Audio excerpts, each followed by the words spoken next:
पुढील बातमी ठाण्यातून। ठाण्यामध्ये साकेत पुलावर डंपर चालवून वजनाची चाचणी करण्यात आलेली आहे। साकेत पूल लवकरच वाहतुकीसाठी खुला होणार आहे।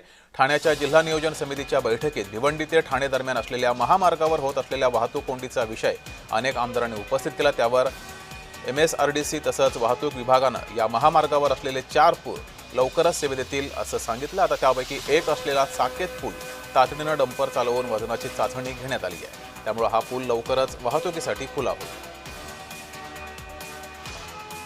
अधिक माहिती घेऊया, आपले प्रतिनिधी कुणाल बोहिटे आपल्यासोबत जोडलेत। कुणाल, हा पूल लवकरच सुरू होईल, त्यामुळे वाहतूक कोंडी काही प्रमाणात कमी होईल, वाहतूक कोंडी सुटण्याची शक्यता आहे।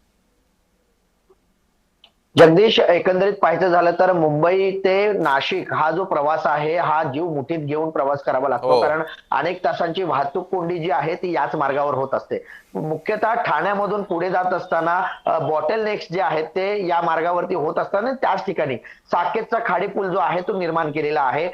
ठाणे ते वडपे हा 23 किलोमीटरचा जो स्ट्रेच आहे हा 8 पदरीकरणाचा स्ट्रेच तयार होतोय आणि याचाच जे पहिला पूल आहे, यामध्ये 4 एकूण पूल असणार आहेत आणि त्यातला पहिला पूल हा साकेत खाडी पूल आहे आणि याचं टेस्टिंग जे आहे, लोड टेस्टिंग आजच केलेलं आहे। 24 तास पूर्ण क्षमतेने भरलेले डंपर जे आहेत ते डंपर या संपूर्ण पुलावर ठेवण्यात येणार आहेत आणि यानंतर याला पुलाला मान्यता मिळेल आणि पुढचे जे 3 पूल आहेत ते मार्च अखेरीस पर्यंत पूर्ण होण्याची शक्यता आहे। आणि उपमुख्यमंत्री एकनाथ शिंदे यांनी देखील सांगितलेलं आहे, जर हे पूल पूर्ण झालेले नाहीत तर अधिकाऱ्यांना निलंबित करण्यात येईल आणि यामुळे ही जी कार्यपद्धती आहे किंवा हे जे काम आहे ते जलद गतीने पुढे सरकताना पाहायला मिळेल। जगदीश, कुणाल, तुम्ही असेच जोडलेले रहा।